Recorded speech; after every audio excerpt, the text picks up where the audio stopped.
You're thinking, do I need a sign? This is your sign. Yeah. I want you to come to South Korea. Welcome to Too Many Thoughts and Too Many Problems. We are back with our two amazing guests, Johnny and Gage. Welcome back. Hello. It's Nice good to have you. back. Yeah, Yeah. it's good to have you guys back. It's been a while, actually. I feel like I haven't been on the podcast for a while either. Really? Yeah, I feel See, like, I don't know. the thing, you must film them all in bulk Yeah. and then release them kind of Over time. like in a, I don't know, with some amount of time in between. Yeah. Because to me, it looks like you were doing this like every couple of days. You just Yeah. have people over. I was like, dang, Yeah. I was really grinding this out right now. Mhm. Yeah, the last three, I did it all in like 3 hours. Oh, Yeah, all together. okay, that makes So sense. yeah, it was like in the bulk because if you watch them, I was like in the same t-shirt the entire time. Yeah, so I didn't even notice. yeah, and then it's been like a week since I've done it because I didn't do it last weekend, so I was just like, oh, it feels weird not doing a podcast now. Yeah. Were you all in one studio? Yeah, we were all same in the room. same room for that one. And you weren't here. I was here. He was there You for one just of them. stepped out and then came. Okay. Yeah. I see. So like we just switched places and stuff. Gotcha. Yeah, but yeah, welcome back. So I'm your host today, and today we're gonna be talking about. Well, we've been epic teachers, English teachers, for a while now. Teachers. Yeah, teachers. If you want to call it that, yeah. Hey, I can classify my job as a teacher. Okay, I teach them many things about life. Yeah. I'd say that. I think that's what I do as well. Yeah. Teach them many fun games. So I think we have enough experience to kind of like give a general perspective of what it's like to kind of be teaching here in Korea. Yeah. Especially with Epic mostly. Since I don't think three of us have ever worked Hagwon. Nope. Yeah. Don't ever plan to as well. Yeah. Actually, I might work Hagwon next year, so we'll see. We'll see. Yeah. Yeah, we'll see. We'll You see. find a good one. Yeah. Good luck. Yeah. High highs and low lows. Yeah. High highs and low lows. Yeah, that's Mhm. true. It's gambling, rolling Right, the dice. It really is. So I want to ask you guys, get your guys' perspective on like to see if your guys' experience has been matching, at least like similar to my experience in terms of teaching here. So I want to start off by asking, what did you guys expect about like this job when you first was like applying versus like what you're experiencing now? Yeah, I'll go first. Honestly, I would say probably I'm getting something very similar to what I expected. Oh, interesting. Yeah, because I mean, our training is a lot less than what most teachers get. Right. Like, I want to say, almost want to say all teachers, but I don't know how some parts of the world work. But Right. yeah, like I took an online course it was a 200-hour online course or something, but I honestly finished it in like a week, and I don't know, I just turned in the assignment at the end. Same. yeah. I like did Same. not listen or read anything unless it was like needed for the test or whatnot. And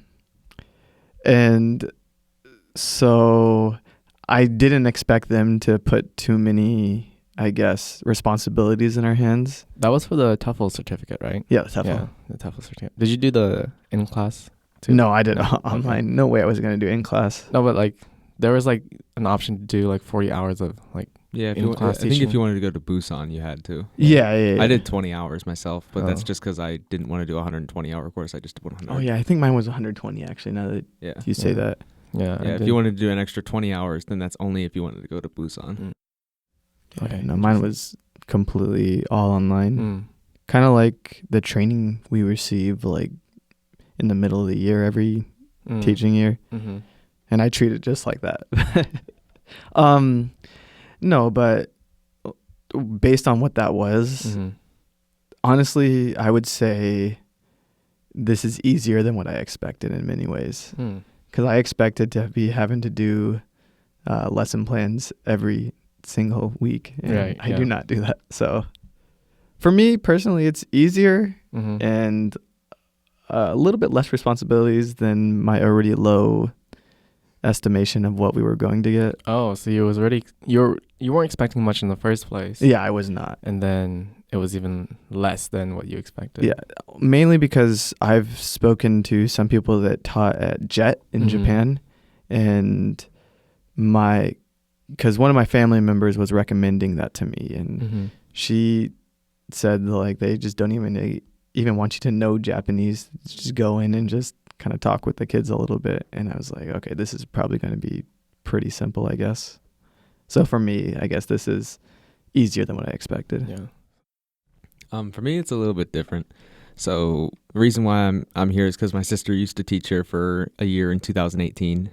She was in Daegu, and she would always, when she would talk to us when we were back home, like how great Korea is, you should definitely come over here kind of thing. And like, I think Gage would have a lot of fun. So I'm like, okay, at a point in my life where I was just like, yeah, like I have no problem with that, doing maybe 1 or 2 years doing that.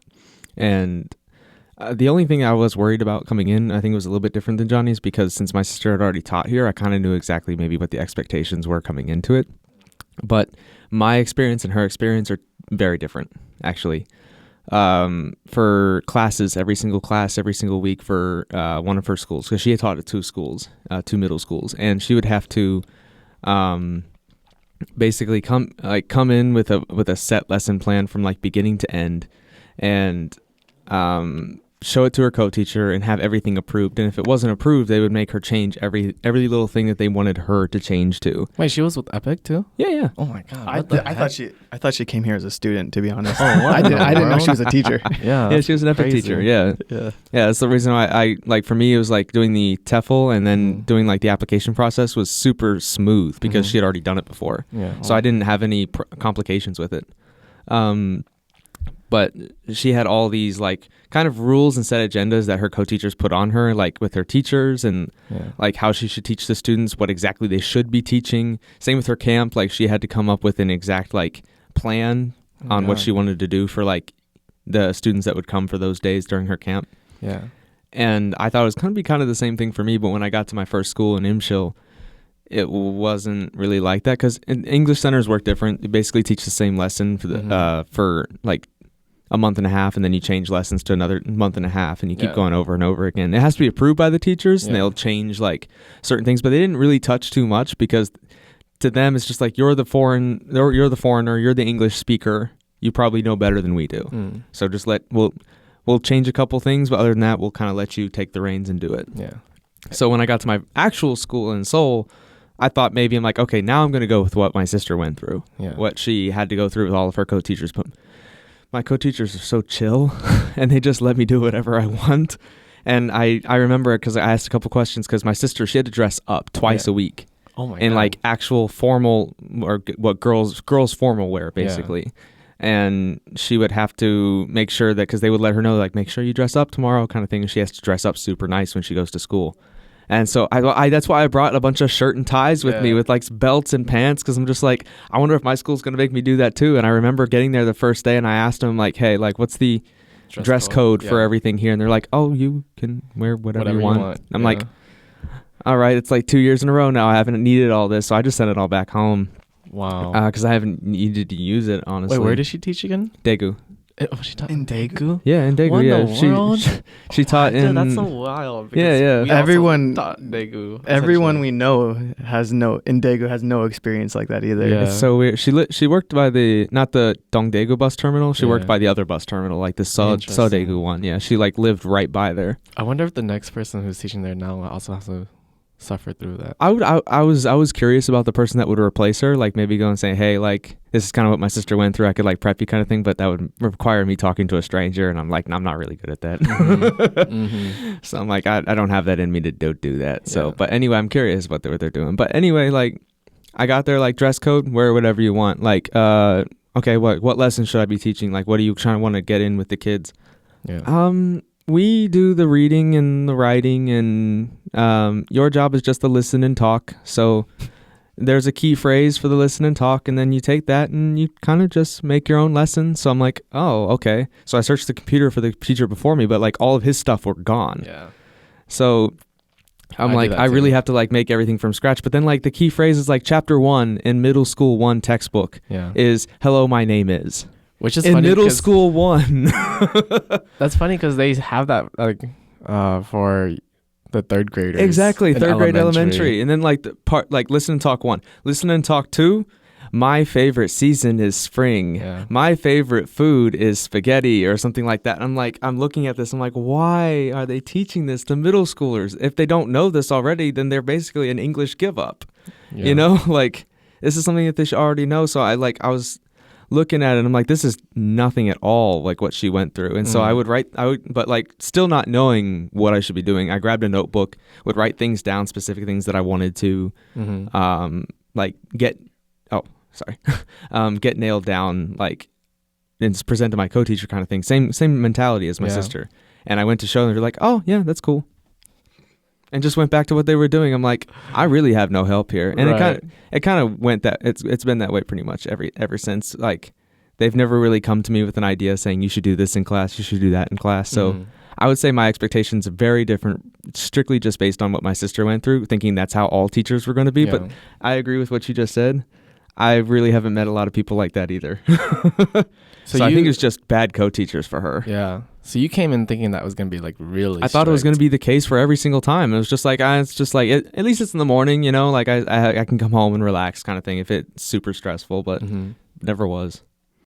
Interesting. I have a feeling she might be a little bit jealous that she didn't get the same experience that I did, but she can always come back, yo. I'm sure I'm sure like 90% she'll get a better experience.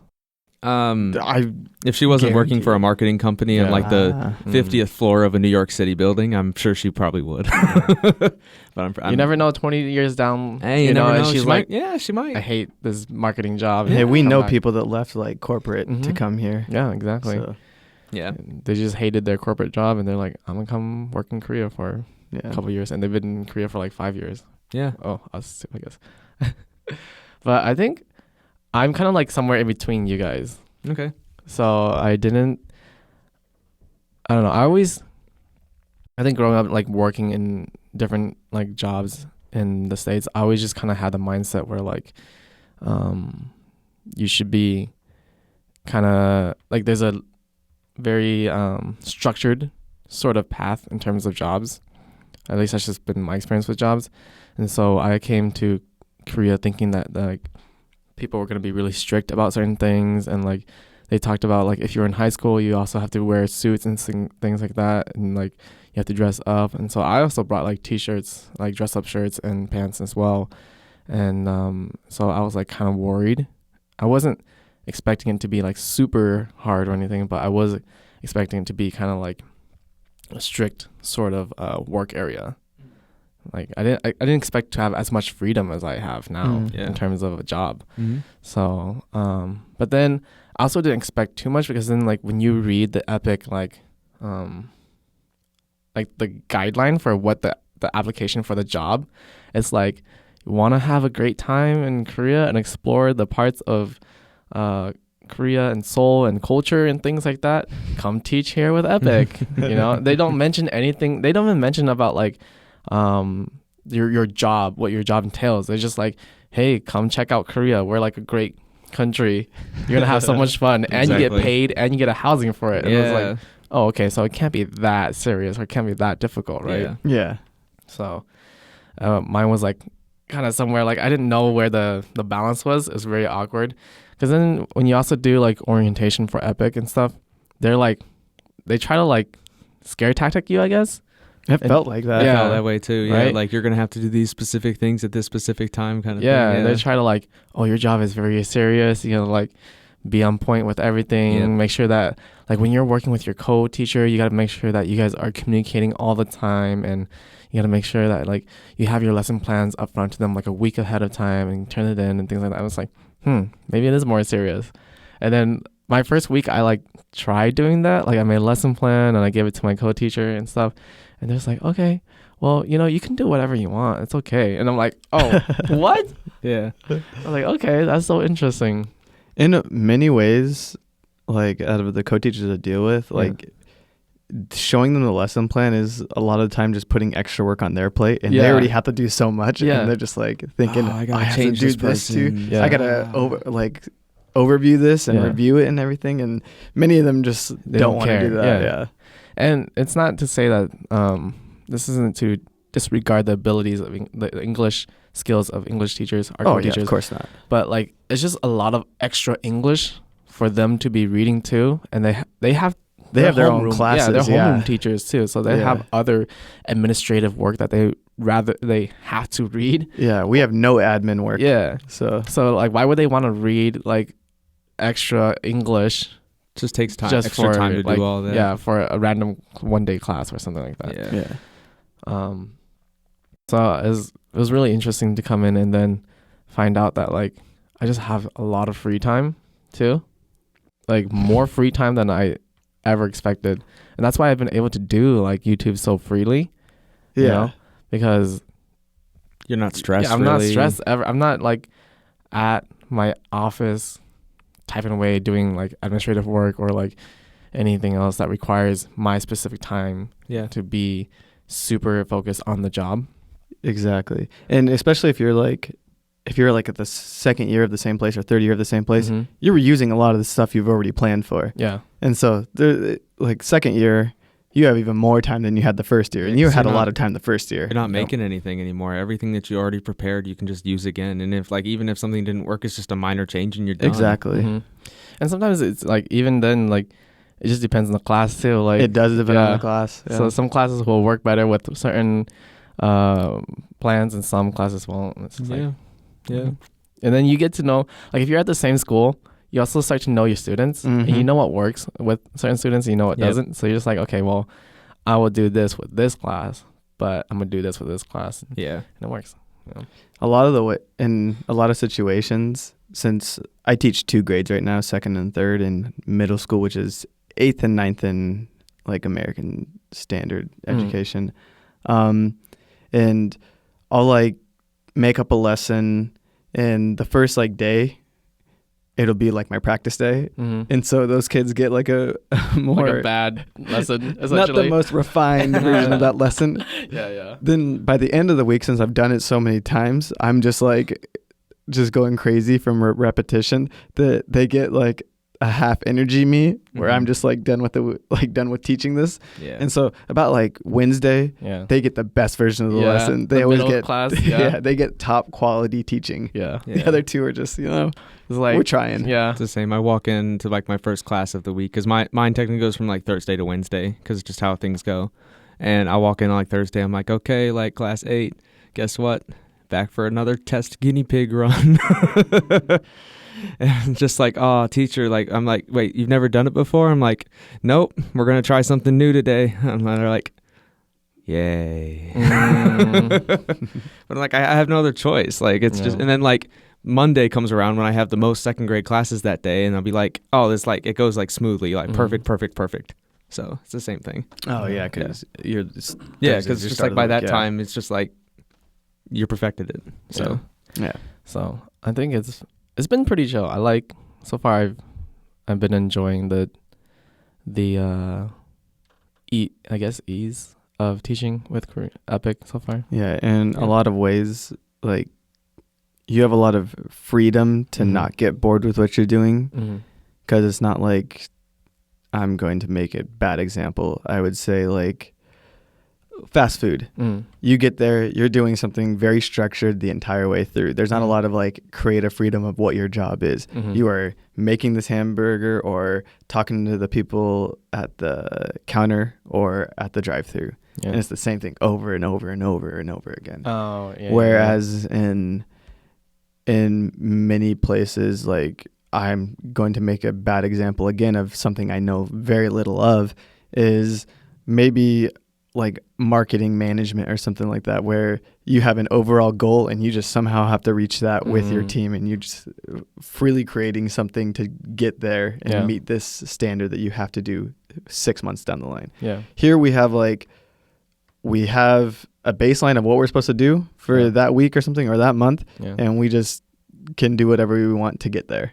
And structured enough that we're not completely just like floundering around, as well as free enough where it's not like monotonous and driving us crazy. Yeah. So what then do you guys think are roles or like our job entails then as EPIC teachers? I'd say mostly a guide. I think because we do have different teaching experiences with the children we teach. Mm-hmm. Mine are very cultured, and I'd say about good 60 to 70% can do English pretty well. What do you mean by cultured? They've lived in other countries. They've traveled to other countries. A lot of them have. They went to international schools before they decided to come back to a Korean school. Just different life experiences probably than your students. Like my IMSHO kids, I had 2 that did all that. Like 2 total that I visited. One lived in New Zealand, the other lived in Australia. That's it. So like teaching them English, especially in middle school, I think as you both can agree, when you get to a certain point and you have to start doing English exams and you just don't have that good of English, you basically give up. Like you're not going to try because there's other classes that you want to do more, like much better in. And I've found like over the last couple of years that like the students, like they are more interested in getting to know me as like as a foreigner, I guess, and like how my education like compares to theirs, and like maybe like what could happen in life. They ask me questions about that, so like I'll answer them and tell you like what my experiences were and maybe what your experiences will be. So I find myself as being a guide, as like answering their questions rather than, and we do that a lot in class as well. It's not like outside of class, because in class is just like, because of the lessons and the books like that we teach, is just like the phrases are just not the best, but at the same time, like that's what I have to teach, and I can't really stray too far from it. I'd rather promote free conversation through maybe them, what their dreams are going to be, what their like goals are growing up, maybe what they're trying to do in middle school kind of thing, and just like I think I found that's the best way to get them to talk to me. And so when they'll ask my opinion of stuff, I'll tell them my life experience, what I went through and what I know other people went through just growing up where I was.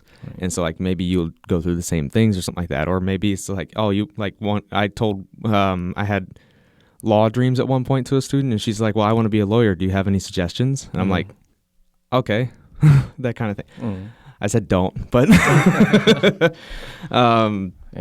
but like just things in general.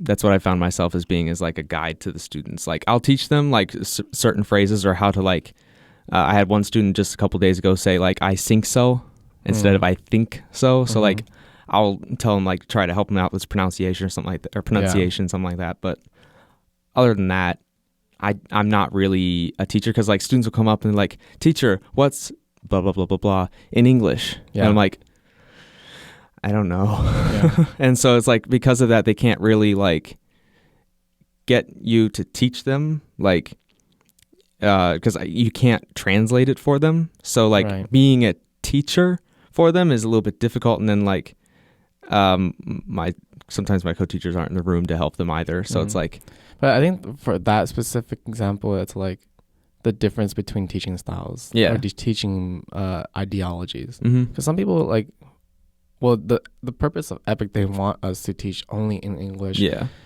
and not have it be like a normal English class, exactly. Not from like a translation class. They want it to be an English immersion class, right? So not being able to translate doesn't necessarily mean you aren't teaching them. So, but like I guess my teaching style is more like guiding, kind of. So, like, I guess by the definition of teacher, we're all teachers. Don't like to consider myself one, because I feel like there's a lot of stuff that I'm not qualified for, and it kind of, personally, I feel like it downplays the actual like experience and the knowledge and training of actual teachers, because again, all of them Korean or abroad. I guess abroad for us anywhere right now. Who has they go like 4 years of extra schooling and everything, and they're drilled on this stuff. But to be able to teach someone something, yes, I guess I'm teaching. But I like to see myself more as a mentor or a camp counselor. Maybe. Two very interesting, different, but yes. Well, like a role model, kind of. Yeah. Because I've always, after the first little bit of time teaching, because I started out teaching all 3 grades. Yeah. With my main school being a high school, and I realize your role is kind of different between each one. Yeah. Using elementary as an example, there's not really much you can do to leave a lasting impression on them because their experience of life is so small at that point that they're going to mostly forget like almost everything that you're going to teach them. Yeah. Within like 6 months. Yeah. Within a week. Yeah. And so at that time, I felt more like being a babysitter. Yeah. But like a babysitter at like an education center. Mm-hmm. I don't know if you ever went to like daycare or something. They teach you a little bit of math and they just watch your kid for 8 hours. But when they get older, which I do enjoy teaching a lot more, there's that ability to build rapport with students. And that's when I guess the dynamic or the role changes a little bit, where I see myself as especially like viewing how they interact with other adults and seeing their, I guess, resources in terms of, or like social resources. There's not a lot of like counseling available for students. There's not really like people they can go talk to about problems that like you wouldn't necessarily talk to a peer because you talk to someone your age and it's either maybe you may get made fun of for it or it's just like kind of too personal to talk about. Can't talk about it with your parents because not for every family, of course, in Korea, but a lot of them are still a lot more traditional in how they view education and stuff like that. And they don't really like, I guess, relate to or empathize with the experience. And so, especially with, I guess, globalization and how much foreign countries are being influenced by like Western culture now, thanks to the internet and everything, you got a lot of students that are like becoming more aware of the differences and I guess upset with how their system is working and like the lack of freedom they have and everything and like the pressure that they feel. Yeah. And so they see me as someone that has that experience and someone that they can talk to about that in a lot of ways. And so I kind of fall into that role purposefully. Yeah. And then I just decided that, okay, my goal is not to teach them English. My goal is I want to help them build the confidence to be able to speak freely even if they make the mistakes. Yeah. Because the only way you're going to get better is if you try and make mistakes and learn from them. So I don't want them to ever feel like they can't come talk to me or can't go speak to somebody in English just because they aren't perfect at it. Yeah. And over time that also leads into me being the bearer of everyone's secrets at school and of gossip, and people always want to come and like, oh, teacher, I broke up with my boyfriend, he was so mean, he's trash and everything, or oh, teacher, he's so cute, but can you tell him, but don't say it was from me and everything, just say it's this. I'm like, okay, sure. And that's so funny. I just turned into this camp counselor of people want to talk to me, which is good because that's the way they get experience with foreigners, because they can't do that really with other people in their school. And the times they get to use their English. Yeah. And they get a place to, I guess, vent their frustrations or get things off their chest or off their mind or get, I guess, advice from a perspective that's different than they normally have. The normal Korean perspective. Yeah. And something that what it seems like they desperately want, because they get to see, again, everything from TikTok or the internet, Instagram and everything. And so, yeah. I think I agree with a lot of like what you guys have been saying, because some days, I don't know, maybe nowadays more than before, you just feel kind of like an over-glorified babysitter, you know? Yeah. And it's just like... especially for elementary. Yeah, especially for elementary. Like, I don't man, elementary kids, they give me like these after school classes and they don't tell me to even like teach English. They're just like, okay, you have these kids for 3 hours after school, and yeah, that's it. And then someone's like watching these kids with no co-teacher, and they're elementary kids, and I get like the first year students too. Oh, Yeah, I had that on my first year teaching. I had we're not supposed to teach first and second, but I got put into a care class. Yeah. And it was just me wrestling with them Exactly. for 45 minutes a day. Just like, they just run around. They don't listen to anything. You can't like, if you're not speaking to them in Korean, they're not going to listen to you. Yeah. Because their English is that small. They know like yes and no. Yeah. They barely know Korean. How are they going to know English? English? They know hi. Yeah, they can't. Yeah, they're still learning Korean language, too. Yeah. And there's this like kid who's like, this kid who he is such a brat too. He like steals everything, and then he's always like, teacher, he, and then just runs away. And I was like, okay, we are not teaching English right now at all. This is not gonna happen. Yeah, you know. And they just run me like down. Yeah. And my like Korean teachers know this too. Like they walked into my class and they see all the kids just running around, and they giggle and then run away. they know that I'm just babysitting them. I was like, okay, well, it is what it is. Just take it. But I do agree too that like it really does depend on the grade that you're teaching as well. And it's hard for me to say that with my current experience with high school students, because my high school students were like super low level. But yeah, you had a special case. Yeah, even with my middle school students and even with the high school students who were low level, you can tell that like a lot of these students were seeking some sort of outlet through me personally as the foreigner from outside of their standard like Korean society. Yeah.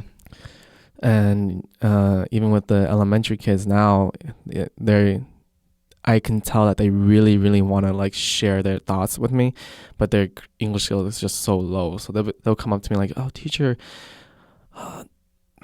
my mom." And I'm like, I don't know. I'm sorry. They want to share their English with you, and so sometimes it does just feel like you're there to promote them to speak English just by being like your presence, just by being there. Exactly. You know, and then it's like, okay, well, and going back off of like how the reality of teaching in Korea versus our expectations, I think that the reality ties in a lot with our role as well, because we aren't expected to do a lot either. We aren't expected to be teaching them to the test. And that's unfortunately how Korea society still is, that their education system isn't really based off of like speaking skills, but rather just like writing and reading, right? And that's something like what Gage was saying. His teachers take care of the reading and writing, right? And that's what they're going to be focused on in terms of making sure that the students are excelling at. Whereas they kind of give us the secondhand thing, right? Like the thing that, oh, we don't really need to worry about this in order for the students to be successful in terms of the school system in Korea. So we're just going to give this to the foreigner teacher and they can do whatever they want with it. Yeah, I think the only thing that speaking would ever be applied for is is it TOEIC? Oh, yeah. Yeah, but very few actually people ever go through and try to get a high grade on TOEIC. TOEIC is a test that you need for like, I guess it's like English fluency level. Yeah. And some jobs require a high level, but there is a speaking and listening portion to it. So yeah. And I'm not trying to demean our job either, but I think for those who like want to be teaching here in Korea or with EPIC specifically, this is like the reality that we have, too, you know, like we aren't like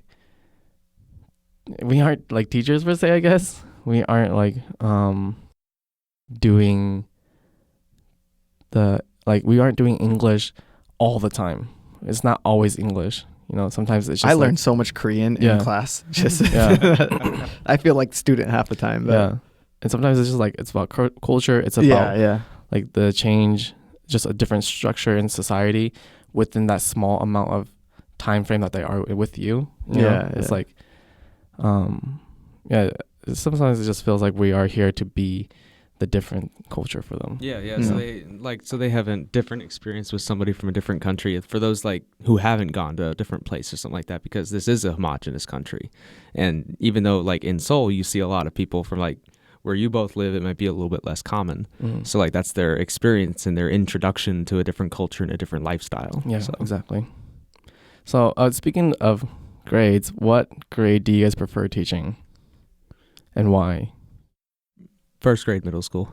First grade middle school? First grade really? middle school. Oh, that's a very targeted one. It is. Why? The reason why is because they're my third graders stressed with all the homework academies and tests that they have all the time now because they're getting ready for high school. And they are visibly more tired in class when they're doing English. Like when it's free time, like break time or like lunchtime or something like that, you see them have lots of energy because like, it's break. But they normally in class, like they're just falling asleep. And it's not being disrespectful towards me. They're just tired from the hours of homework and academies that they have to do. Second graders, I love my second graders this year, but every second grade class that has come before them caught the second grade virus. What does that mean? The second grade virus is like, I don't know what happens, but it's a thing. You can Google it. It's a thing. It's like basically everywhere? In Korea. It's, in other words, puberty. Where they start getting moody, they start getting defiant, they start not showing up on time to class anymore. They don't want to participate. I'll have lots of students give me the X sign for no, when last year they didn't do that. And it's difficult because that's basically what it is. I didn't want to say it, but that's basically what it is. Why not? This is puberty. It's just, it becomes so difficult to teach them. This year is surprisingly different. That's why this is my favorite year teaching so far, because my second graders, I went, besides one class maybe sometimes, the other 7 I have are wonderful. I love going to them. And they are the first students I've had where they're not getting that virus or going through drastic puberty changes. Maybe they are, where they're just like really good. They're good at controlling it. Exactly. So like, but most of the time up until this year, I always prefer first grade middle school. They still have the innocence of the elementary school kids. They're not stressed out yet because they don't have exams yet. And because they don't have exams, I don't have to teach that stuff in class. So I get a little bit more freedom to teach whatever I want to the students. They can, like, we play lots of games. We play lots of like role-playing conversation stuff where it's like interacting activities where sometimes in second grade I can't do that because I have to more straight towards the book, because like we'll do dictation for them and like that's actually on the exam at the end of the semesters and like the midterms and things like that. So I get a little bit more freedom. The students are just overall a joy. And every, like the first like 4 weeks that you walk into like the new first grade middle schoolers, they clap for you when you walk in. And it's just that is true, actually. Because you're new, like they don't know who you are. And it's just like, it's still like awesome to see you come in. It's just like, and especially if you have a rough or stressful day and you see like a bunch of like students clap for you when you come in, they're all like, and they're already in their chairs ready for class because they want to participate. It's like the greatest feeling ever. And like first grade middle school is my, like I haven't taught high school, but I have taught elementary and middle school, and first grade middle school is still my favorite. So I've taught in every grade except what would be senior, but I've only met high school. I've only met one person that has. I've never met a single person. And it's usually because they are, all seniors are studying pretty much for the Suning at the end of the year, and it's just like almost self-study for the entire year. I will say probably second grade high school, so junior year. Third grade middle school is also pretty good as well. Mainly I skipped first grade high school mainly because that's when all the students are kind of transitioning between middle school expectations and high school expectations. And so stress seems to hit them a lot harder I mean, there's going to be the stress in high school no matter what, but stress hits them a lot harder as they're like in this adjustment phase of what they thought was difficult before, which was middle school, and how simple it seemed. And so second year is when they start to like really find the flow of things and they relax a little bit. But it's primarily just because out of all the school, I feel like that's going to be the point where they understand things the best. Yeah, the best possible opportunity, yeah. Even if it's not like they're not good at English, they understand like, I guess, concepts of life and stuff, and just maturity levels are it's going to be its highest. So it's easy to build rapport with students, and that's when I think a lot of questions about future and love and everything really come into play, and it's where I feel like I could be the most helpful. And I can really connect with them because that is the closest to my age too, is that I'll ever teach. Third grade, for similar the same reason, is that's when they're 3 years in middle school at that point. They're just stuck in the flow. They chill out after second grade, middle school, because second grade, especially boys, they go through this puberty thing where their energy levels just spike up and just it's turbulent. Some days they're just good. Some days they are just horrible, off the walls, just crazy. I mean, this year and last year, my second graders have been really good, but their energy levels are just absurdly high, and mainly because of biology. But yeah, so in teaching middle school, it's easiest to, again, build rapport by the third year. And I'm not dealing with like the external factors of like transition and whatnot. So yeah, but if I had to choose one grade, second grade high school. Second grade high school. That's, now that you guys make me think about it, I used to just say elementary. Yeah, you did. Yeah. I gotta think about it. I mean, we both have specific exact like what we want. Maybe elementary was just because it felt like babysitting. It was babysitting. Like. Yeah.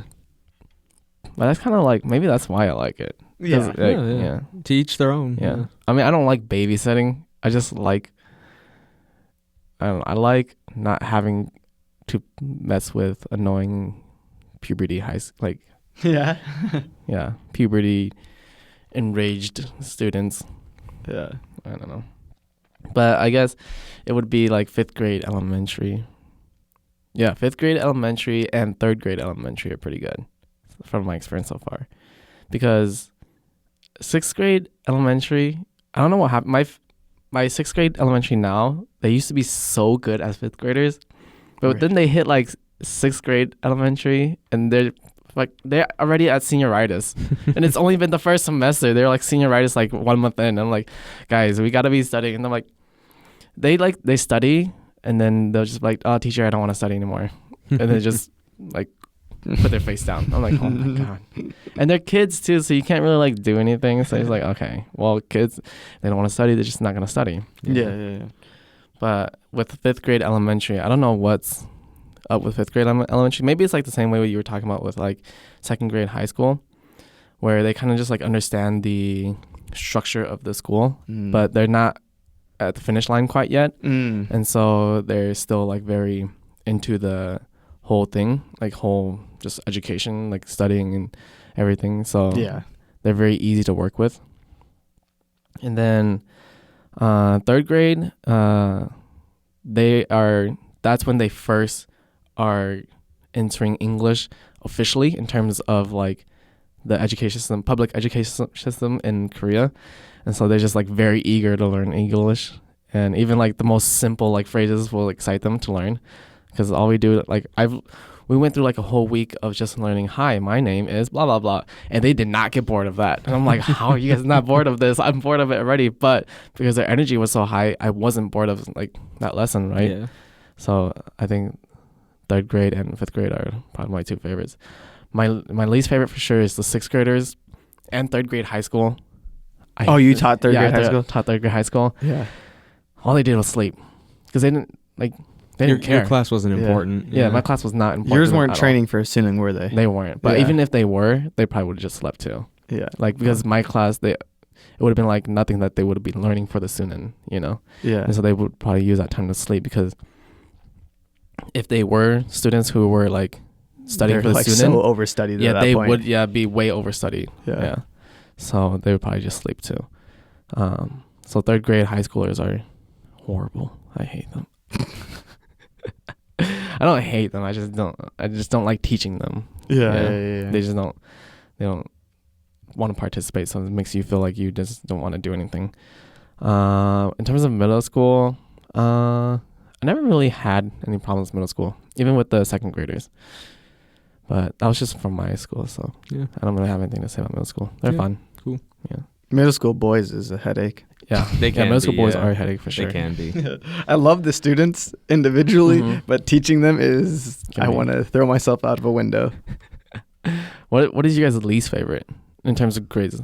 Mine was high school, but I also had really low English high school students, and so I think I would have liked high school a lot better if I had like medium to higher English skilled students, and because I would love to like bond with my high school or just students in general, like be able to bond with them. Yeah. Yeah, I think it's like just a positive of teaching. Mhm. Like you get to do that, like do your best ability to try to make bonds with them. Mm-hmm. Yeah.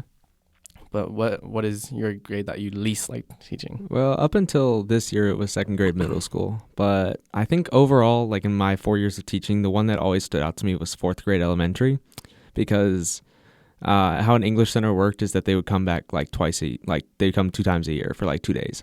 And the third graders, when they came, they were like, oh, this is a new place. I've never been here before. Like, oh, new foreign teachers, like new lessons, we have a book, that kind of thing. Like they were really intrigued to try to like pay attention because they had never been there before. But fourth graders, they've been there before. Yeah. They know how everything works. They know how when lunchtime is. They know like what kind of lessons they're possibly going to be learned because they're going to be getting a book.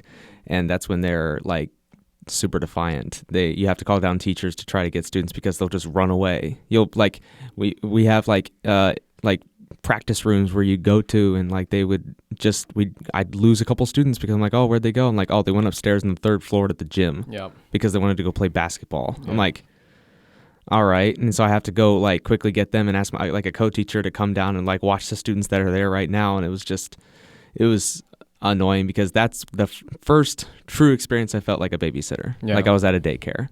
Not with the 3rd graders, even 5th graders. Like the next year they would, like when 5th graders would come, they were here like the last year's 4th graders. You could tell there was a little bit of sense of more maturity, that they didn't act the same.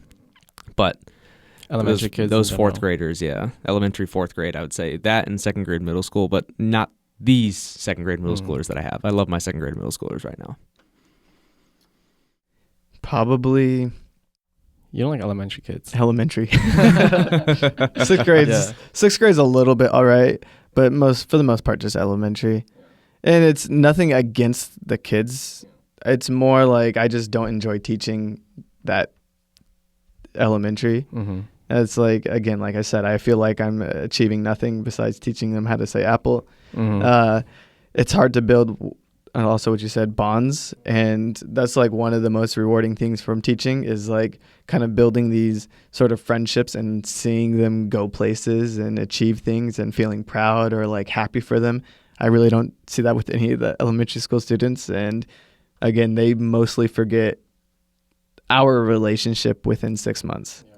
They'll like remember that you were an English teacher. But Yeah, and they'll remember like the very, I guess, primitive experience of the class, like if they liked it or didn't like it. And so they'll think back like, oh, Teacher Johnny, that was such a fun class. I miss it.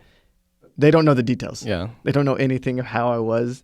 They remember, I remember kind of what he looks like and everything, and it was fun. But they don't really care about you.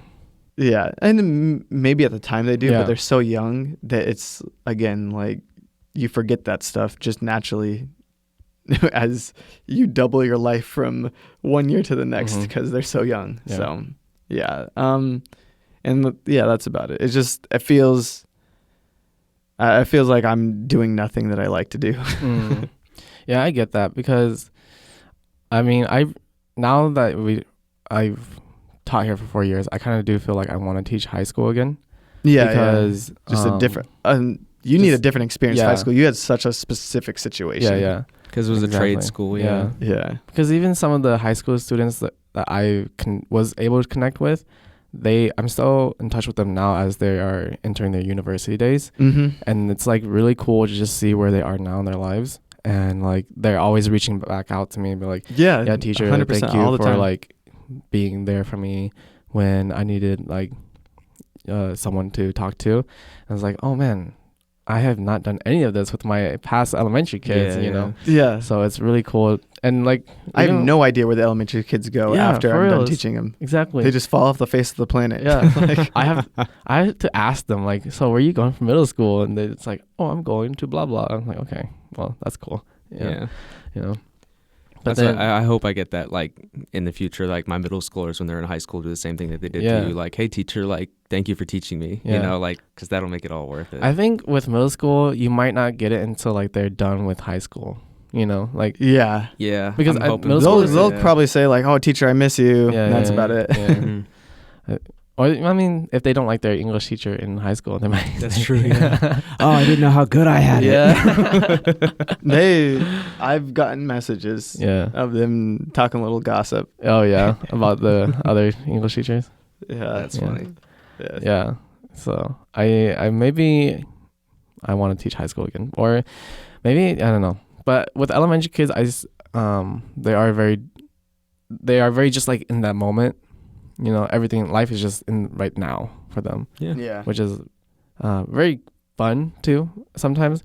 Because I think for me, elementary kids, I think one of the reasons I really like elementary kids is it reminds me of how like you can just live in the moment. Like everything just doesn't have to be always so serious. Yeah. You know, and they just like, something that makes them happy is like so simple, and something that makes them sad is like so simple. It's just like, maybe I need to get back on that level because sometimes life just gets so complicated sometimes. You know, that's probably why I like elementary kids too. But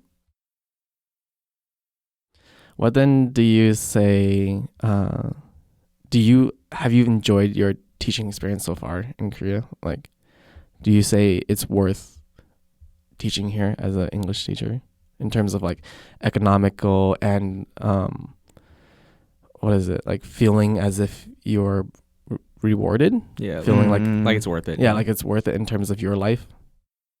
You want to go first? Yeah, sure. Yeah. You got to come in with the right expectations. Like, I mean, I've saved a lot of money. We'll talk to the financial part of it first. I've saved a lot of money just because at like the beginning, maybe I was spending a lot to catch up to things, but like once I kind of found my place, like I spend on a bunch of extraneous stuff, but I still save money because there's nothing really else where my money's going towards anyways. But it's not a lot.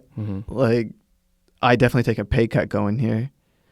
But I never feel, I guess, pressured. Like I'm like having to keep up with money or anything, or I'm like, oh no, will I have enough money for this? Yeah. Because everything's sort of like just, they provide enough for you to live comfortably here. And I guess comfortable is like the thing that I just really want.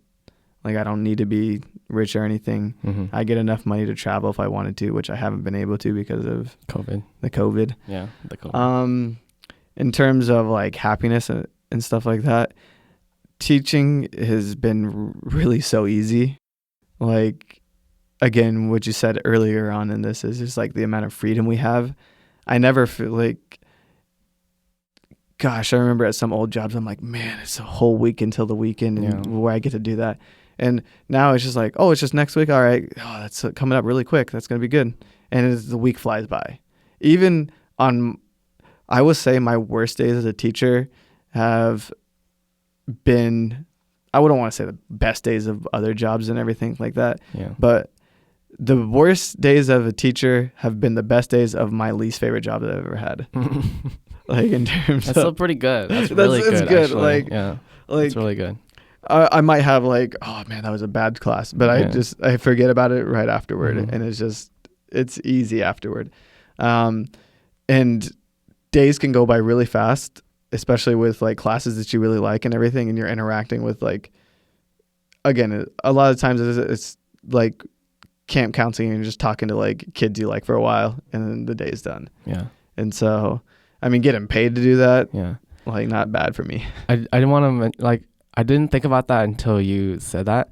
Like, even if it's a bad class, like a horrible class, I like, A good class mean, can wipe that out for me. yeah, yeah. I feel bad, but I don't ever feel so bad about myself the way I did like working as a server, and I made a horrible mistake as a server where someone like just trashed on you, you know? And especially because that affects your tip too. Yeah. Or like if you're working at some corporate job and like you did a bad job at whatever your project was, and then your boss just like hounds down on you. And here, if I made a horrible mistake as a EPIC teacher, it'd be like, okay, the kids will forgive you, and then you give them a good class the next time, and then it's like, it's all good. Yeah. And you don't have any bosses like like what would be your Korean maybe co-teacher or something like that, like hounding you for doing a bad job, because it's just like, okay, just do better. Like, well, I mean, teachers make mistakes too, and they make mistakes too, and they're like very forgiving of you. Exactly. You know? Yeah. I've only heard like one person ever had like a dispute with their teacher. Co-teacher, and that was the one that taught before me, and it's because my co-teacher told me about it, that he would always get into arguments with like all the teachers. Not her, because she wasn't his co-teacher, but she would like watch it. Interesting. And I'm like, well, that wasn't me. So yeah. But yeah, so I just wanted to mention that. Yeah. How about you? Monetary wise, like I think, like, because I'm in my mid-20s, so like I'm not trying to make like a huge chunk of money yet. I don't have any family or no like, side hustles. No side selling hustles. feet pics. So I think because of that, like the financial part of it, like how you started off with, I think it's good. Since they pay for your rent, they you get a decent amount of wage for what you do anyway. I feel like it's the starting is like $2,000. your money goes a long way here. Yeah. Which, like, if I made this in America, obviously, like, I'd be hurting. But I'm making it in Korea, which is like pretty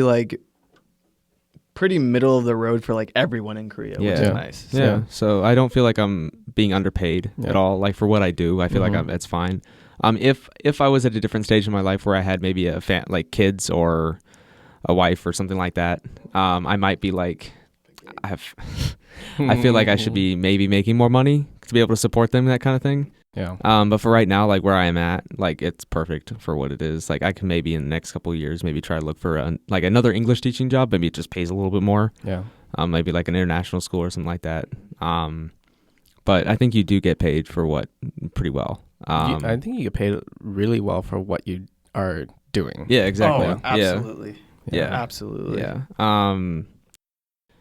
Like, is it babysitting sometimes? Yeah. Is it rewarding? Absolutely sometimes, especially if you make connections with students. Do I feel appreciated? I hope so. I hope they appreciate me. If not, then it's just like I don't want them to tell me. The best time, some of the most times I've ever felt appreciated,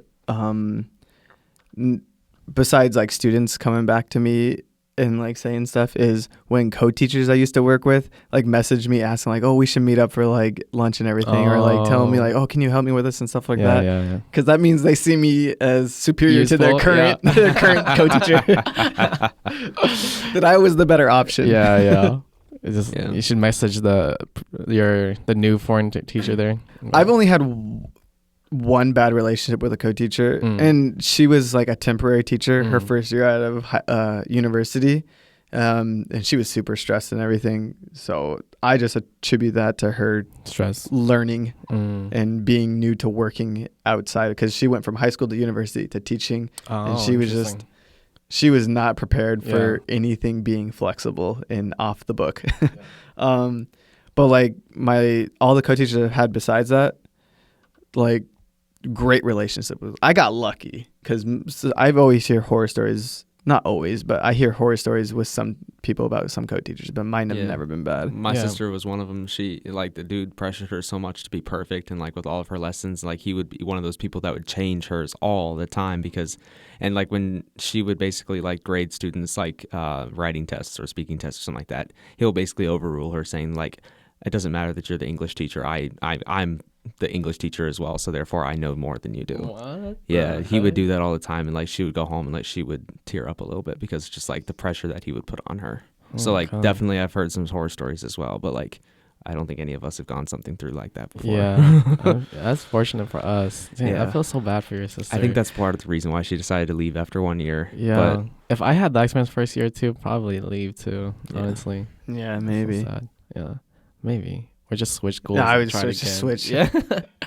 But still, that's it sucks. But yeah, like you're saying, I think a lot of people who are teaching here right now forget just how much the money in like even if it's only like $2,000 it goes a long way here in Korea. yeah, it does. It's like double the worth. Yeah, it really it does feel like double the worth here because there's a lot of things that you just don't worry about, like bills, like utility bills. It's just so cheap here. Food is cheap here. It's just a lot of things that we don't worry about back home, and the money goes a long way. And so I always feel like you said, I'm comfortable. Like Mm-hmm. I'm never stressed about money here. And if I'm stressed about money here, it's kind of due to my own fault, you know. But yeah, and along with that, I don't think I've ever felt as, I don't know about teaching. I don't really. Sometimes it doesn't feel rewarding, and sometimes it does feel rewarding. But I think that can be true for any job too, Yeah, obviously. I don't think I will ever I want to switch jobs. I don't want to teach here because it's not rewarding enough. I think I need a better reason than that to not be teaching here. No, I agree. Yeah. So if someone's looking to teach in Korea and wondering if it's rewarding enough, for me, I need more reason than that to not teach here. Yeah. And if teaching is your passion, Mm-hmm. I have two friends that grew up near with back in Washington, both teachers. One became a teacher in West Virginia, I think, Mm-hmm. and then taught here. No. She taught here first for a little bit, then went to teach in West Virginia, I think. Hated teaching in the U.S. And now lives back here and everything because she loved teaching here. And teaching is her career, what she wants to end up in. And she's loving her life here and everything. Same with the other one, where she hated teaching in America, but wants to be a teacher and loves teaching here. Yeah. So Yeah, I mean, actually that's pretty cool. yeah. I kind of wonder what it's like to be teaching in America, though. I have no interest to find out. I feel like it would be horrible. Me being a teacher was by accident. Yeah, It's not my career path. Underappreciated, underpaid. Yeah, Whole 9 yards. yeah. But I think just in terms of being having this job and the opportunity that it's given me and the freedom that's given me has been extremely rewarding for me. It feels very I think that's one of the reasons why I continue to stay in Korea, because I'm able to have these opportunities and freedom that I know for a fact that I wouldn't if I was to be working at some other job back in the States. Yeah. And so that's why I think it's a really rewarding job. Yeah. The students that you meet can be funny, they can be ridiculous, they can be they can do something small to make your entire day that just reminds you why you're doing what you're doing, and it's just that the students themselves make the job super rewarding for me as well. So, yeah. All right. So, would you recommend teaching in Epic or teaching in Korea? Epic, yeah. Yeah. Epic, yeah. Yeah, Epic, yeah. But you've never taught Hagwon. I have not. So you don't know but for sure. I know somebody really well who does. So, that one you just got to be a little bit more careful with. But Epic, yeah, I think I hear a lot of positive stories about Epic. So, absolutely, yeah.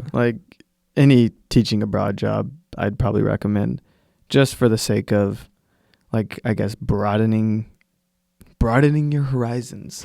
For sure. just cultural experience and everything, because it helps put your thoughts into a lot of perspective and your opinions and what you thought you knew beforehand. There's a lot of people that will talk an opinion about how life is a certain way and everything, and I'm not saying they're wrong that they should have that opinion, but I do think that you should experience other cultures and everything to really understand your own opinion more. Yeah. And then again, if you love teaching, absolutely.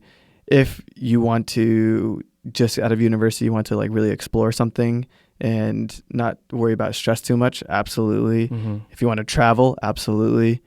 The only time I would say I would not recommend this is if you hate kids. do not become a teacher. It's not worth it. Yeah. Or if like You don't like Korean food, do not come to Korea. yeah.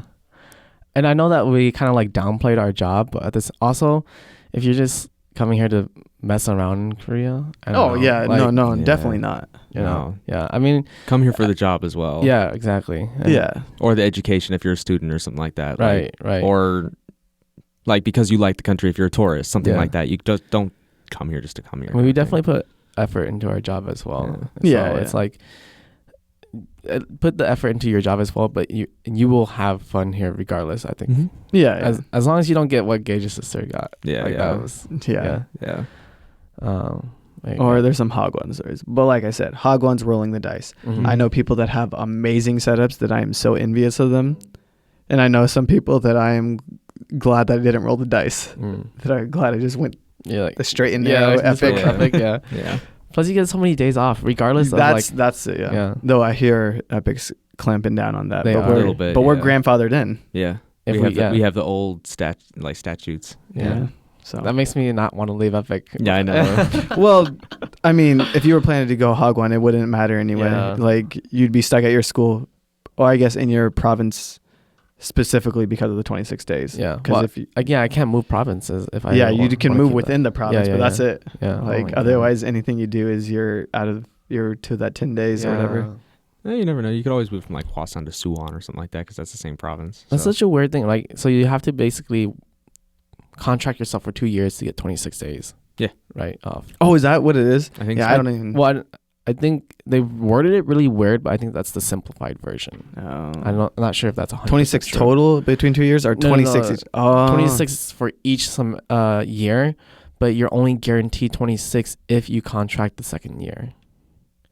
Does that make sense? I Yeah, think. so like since I'm on my third year for the same school right now, like I have that. Yeah. Yeah. Oh, wait. So like, I thought you meant like you had to do a 2-year contract at the beginning. No, and no, not a no, 1 no, year. no. Oh, no, you build up to the 26. Yeah. something like that. I'm not. I think That's you're not right. as No, I think you're terrible right. as Yeah, I yeah. thought, but I Yeah. mean, we still got it good. Yeah. Yeah. Like I know people that have 3 days in summer and 3 days in winter, and like because they work for the Hagwon, that's all they get. Yeah. While like other like us, we can get 26, maybe 28. Some people. If Yeah. we get university jobs, we get like half the year off. yeah, for real. University jobs get 4 to 6 months off. Yeah. I'm really thinking about getting my master's degree just so I can get a uni job. I don't even think intern. you need a master's degree. No, it's just Most of the times you do. No, it's like go- teaching experience. Yeah, a couple of my soccer Really? mates have been Yeah. here for just a long time, and they just like they found the right opportunity online, and they just applied for it even without a master's, and they got it. And now they're getting their masters now since they already have the job to be able to get more money, so they can get like a raise. Well, then maybe I should get my master's regardless, just to get the. I mean, extra it's raise. just cheaper. Yeah, if Yeah. you want. Yeah. I don't know where. Maybe I should go. I kind of do want to become a uni student here as well, like just because. Go back to uni. Yeah, but in Korea, Yeah. Yeah. be a uni student here because all they do is party. I mean, that's all. That's every time I've met a uni Korean student here, all they do is party. Can you tell Brian that? Brian Shin. No, Nguyen. Oh yeah, I haven't told him that. I should. Yeah, you You should. become a uni student real fast. Yeah, he Yeah. would. Yeah, he quit this job right now and Yeah. go become a uni student. For real. Get that master's. You go for double doctorates. Yeah. So I think that to finish this off, I think that if you are, I don't know, if you're looking for a change of pace and you are ready to, I don't know, explore, and this is kind of weird. Maybe it's like really cringy, but like learn more about yourself as a Oh, person. yeah. No, absolutely. Yeah. Like Uh, it sounds cringy, but that is exactly what Yeah, happens. You Right. grow. You grow Yeah. as a person. Yeah. I think you should take the opportunity to, in general, just teach abroad or go abroad Yeah. for a